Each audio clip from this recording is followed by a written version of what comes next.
آج ہم ہیں سورہ مائدہ آیت نمبر 53 کے ساتھ 53، اور یہ ہم جانتے ہیں کہ اس سے پہلی آیات میں اللہ رب العزت نے ایمان والوں کو یہودیوں اور عیسائیوں کو دلی دوست بنانے سے منع کیا، اور اللہ نے خبردار کیا کہ وہ ایک دوسرے کے دوست ہیں۔ اور اس کے بعد اللہ تعالی نے بتایا کہ ایمان والوں میں سے وہ لوگ جن کے دلوں میں مرض ہے، بیماری ہے، منافقت ہے، وہ یہودیوں عیسائیوں سے دوستی لگانے میں جلدی کریں گے، جلدی کرتے ہیں۔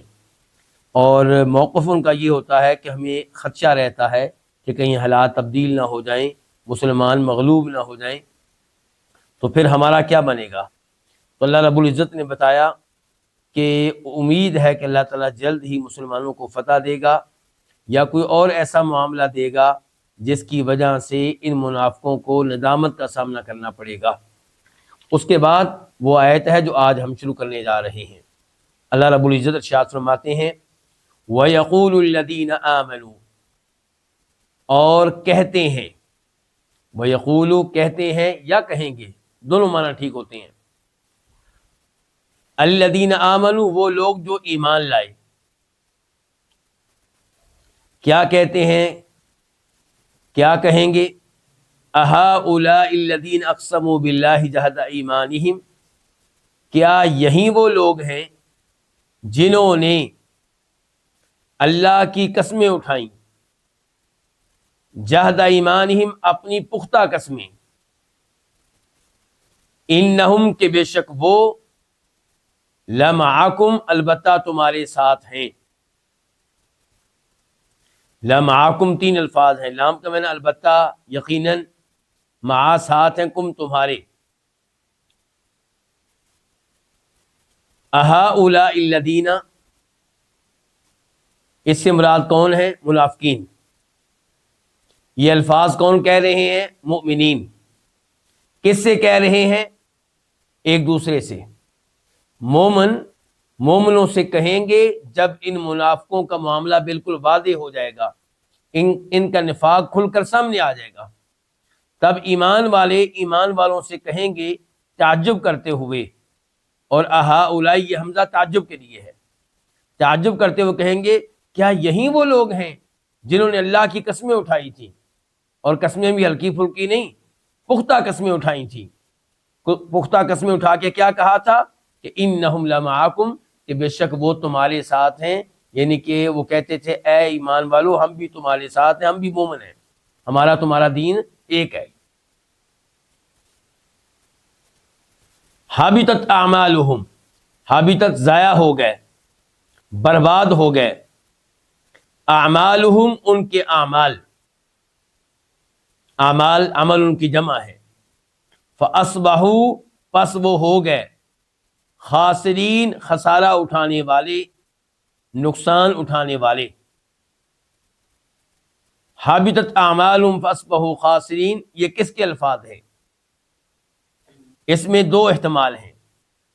پہلا احتمال یہ ہے کہ یہ الفاظ ایمان والوں کے ہیں، ایمان والے کہہ رہے تھے ایک دوسرے سے أَهَؤُلَاءِ الَّذِينَ أَقْسَمُوا بِاللَّهِ جَهْدَ أَيْمَانِهِمْ إِنَّهُمْ لَمَعَكُمْ، اور ان کا کلام جاری ہے۔ ایمان والے دوسرے ایمان والوں سے کہہ رہے ہیں کہ ان منافقین کے اعمال ضائع ہو چکے اور یہ خسارہ اٹھانے والے ہیں۔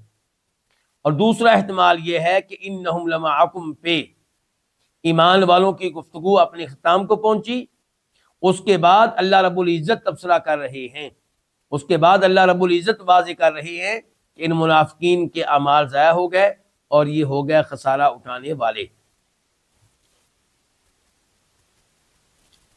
تو وَيَقُولُ الَّذِينَ آمَنُوا، ایمان والے کس سے کہیں گے؟ ایک دوسرے سے کہیں گے۔ اس سے پتہ چلا کہ یہ ایمان والے عالم الغیب نہیں تھے، حالانکہ کون تھے؟ صحابہ اکرام۔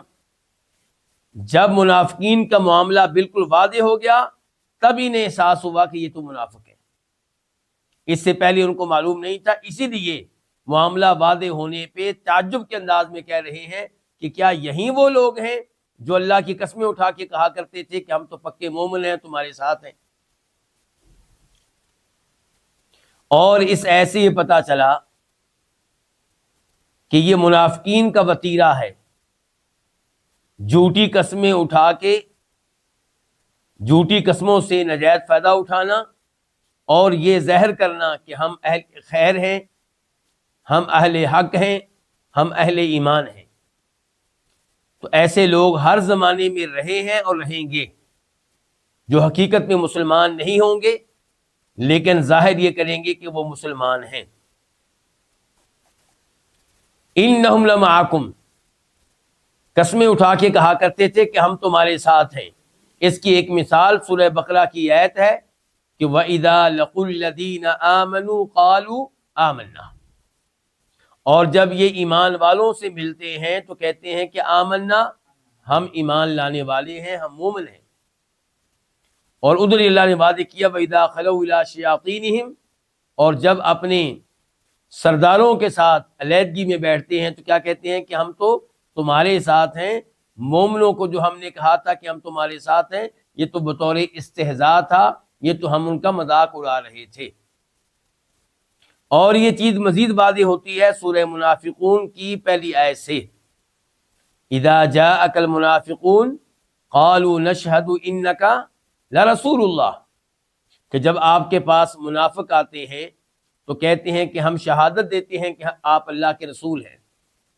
اللہ تعالی نے کہا کہ اللہ شہادت دیتا ہے کہ آپ واقعی اللہ کے رسول ہیں، لیکن اللہ یہ بھی شہادت دیتا ہے، یہ بات بھی بتا رہا ہے کہ یہ لوگ دعوی ایمان میں جھوٹے ہیں، یہ لوگ اس دعویٰ میں کہ ہم آپ کو رسول مانتے ہیں جھوٹے ہیں۔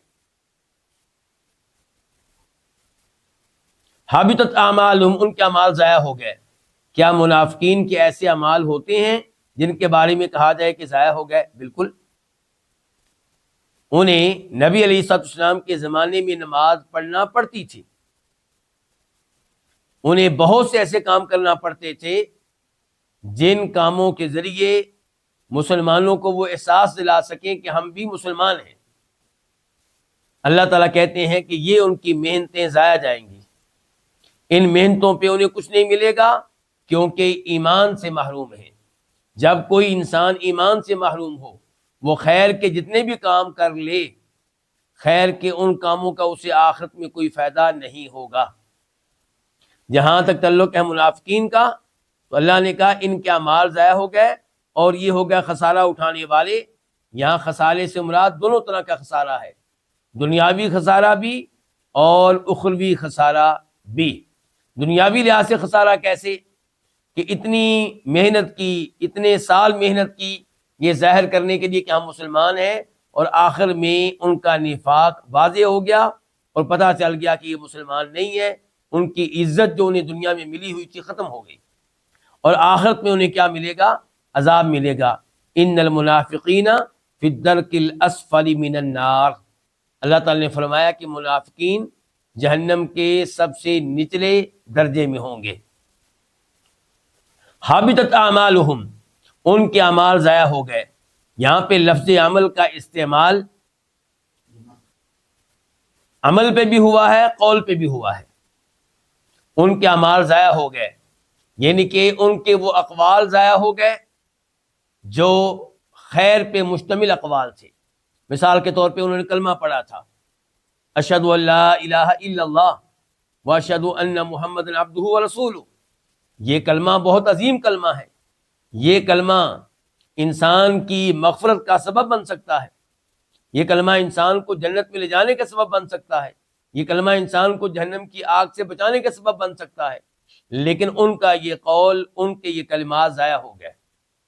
تو پتہ چلا کہ یہاں پہ لفظ اعمال کا استعمال اقوال پہ بھی ہوا ہے، اعمال پہ بھی ہوا ہے، یعنی کہ ان کی نمازیں بھی ضائع ہو گئیں اور نماز میں جو وہ کلمات پڑھتے تھے وہ بھی ضائع ہو گئے۔